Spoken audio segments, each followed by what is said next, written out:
The Great Lake in Hogwarts Legacy. Are we going to have to get past the Grindylows? The Grindylows.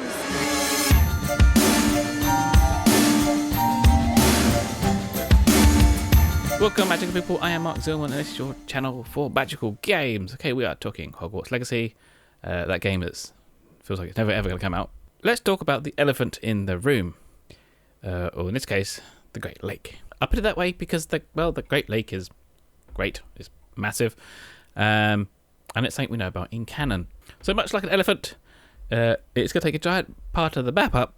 So let's talk about it because, well, we just kind of haven't really. It would also be very strange for this large part of Hogwarts to be inaccessible. I mean, if you look at the movies, it's bigger than Hogsmeade, you know. So, and there's quite a lot going on there we know about. Also, I believe we may have seen an area already in the Great Lake in the trailer. We may also have seen Poseidon. So, let's take a look at what the Great Lake has to offer. So first we've got to talk about access to the lake, what's in the lake, have we seen under the lake already, and then we'll do a conclusion at the end. So of course, being an underwater environment, there's a small problem of breathing. Luckily, Harry Potter canon has that solved for us already. There are 3 known ways to go underwater. One being the bubblehead charm. This was used by both Fleur and Cedric during the ill-fated Tri-Wizard tournament. It's also used by students in 1996 after the departure of Fred and George. This is when it became fashionable to throw dung bombs and stink pellets in the corridors of Hogwarts. Another way is transfiguration, used to some success by Victor Crumb during the Tri-Wizard tournament. He only managed to transfigure his head though, so partial success there. And of course the final one we know about is Gillyweed, and that's used by Harry Potter during the Tri-Wizard tournament. Originally suggested by Dobby, but in the movies it was Neville, and to be honest I think that's kind of a better way. Bit of Neville exposure going there. So Gillyweed is a magical plant, apparently native to the Mediterranean Sea. It is described as looking like a slimy, greyish green rat tail. Consumption of the raw weed results in gills appearing in the subject's neck, and apparently also hands and feet lengthening and growing webs to become effective fins. So those are the ways of going in underwater for an extended period of time. There may of course be others because, well, they can expand on canon as and when they wish during the game. So what's in the lake? The first thing in the lake is the Grindylows. The Grindylows. Ministry of Magic classification 2X. The more X's, the worst. 1X is boring. 4X's are very dangerous. Effective spells we know is Relatio. That's what Harry uses upon them. It kind of comes out as a jet of hot water. Aggressive towards witches, wizards and muggles alike, the Grindylow was only ever tamed by merpeople, the half-fish water dwellers who sometimes kept them as pets. Talking of that, merpeople, Ministry of Magic classification 4X, so they're very dangerous. We don't know any spells to use against merpeople, although we know they are scared of magic and wands and such forth. Merpeople were sentient magical beasts that live underwater. They are found all over the world. Their customs and habits were mysterious, and like the centaurs, were offered the being status, but refused in favour of beast.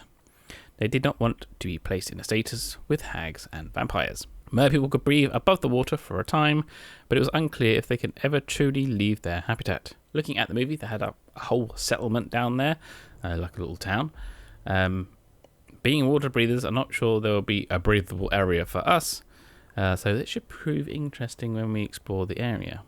I've got some ideas about how they can use the breathing thing in a little bit. Stay tuned for the conclusion. We'll talk about possibly using the breathing mechanic as quite a good game mechanic. Anyway, moving on. Giant squid. A semi-domesticated giant squid inhabited the Great Lake on the grounds of Hogwarts Castle. Though the chocolate card for giant squid described the Hogwarts giant squid as the bane of students at Hogwarts who wanted to go for a dip in the lake, it appears to be harmless. At least to humans, as it failed to attack Victor Crumb when he swam in the lake, allowed students to feed it bread, and rescued Dennis Creevy after he fell into the lake. That was on his first day. There is a popular fan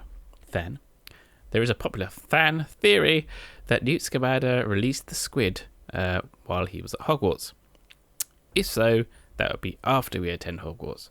So we may not see the squid at all if they choose to go down that route of it being newt. Another question is, has it always been semi-domesticated? So that's it for the beings we know that are in the lake. And of course, game developers could add more. So have we seen under the lake already? So looking at this scene, it's quite possible this is an underwater chamber. There is a couple of reasons for this. Clearly it has air, given the movement of the robes in the animation. But take a look out of the windows. The whole room and view is kind of a murky greeny blue colour, much like the film footage under the lake. Also, I was never fully convinced that the giant statue was Merlin. For one, it appears to have a crown, and Merlin is not royalty. Arthur was, and Morgana, but Merlin was not. Given the art style of the curly hair, curly beard, etc., it would suggest that this matches wet hair. And if you look up artwork of Poseidon, then you will soon come across curly wet beards and curly wet hair. It tends to match any picture of Poseidon and any picture of Merlin. This guy looks more like Poseidon. Just saying. But who could say? I didn't make the game. So in conclusion, it would be mad to have a huge inaccessible area, part of the map. Absolutely crazy. Now, having a limited spell with air supply could be an interesting mechanic for tasks. Maybe you have to go into the Great Lake, find something or other, or get to that chamber, or find and get to that chamber within a certain amount of time. Be quite interesting because you can only breathe an hour at a time, and if not, you have to come back up and reset and go back down again. So could be an interesting timed mechanic there. Of course, when you actually get to the room, at the bottom it has air in it, so it kind of resets the counter. But of course, can add a whole bunch of stuff down there that we don't even see in canon yet. They do expand and twist the canon to make the game fun, so who could say? So what do you think about the Black Lake? Black Lake? Great Lake, whatever it's called. What would you like to see in the lake? And what do you think about these sort of timed quests using breathing limitations and stuff like that? You can discuss this in the comments below. Do that freely. I will join in myself. There's also a Discord if you want to join the gang there. You can also follow me on Twitter at the Zealman for the latest news as and when it happens. There's some interesting Hogwarts. There's some interesting Harry Potter Magic Awakened stuff coming out right now. So finally, don't forget to brush up on your spells. Get your ones ready to write your own Hogwarts legacy. Gabrielle, ma belle, viens.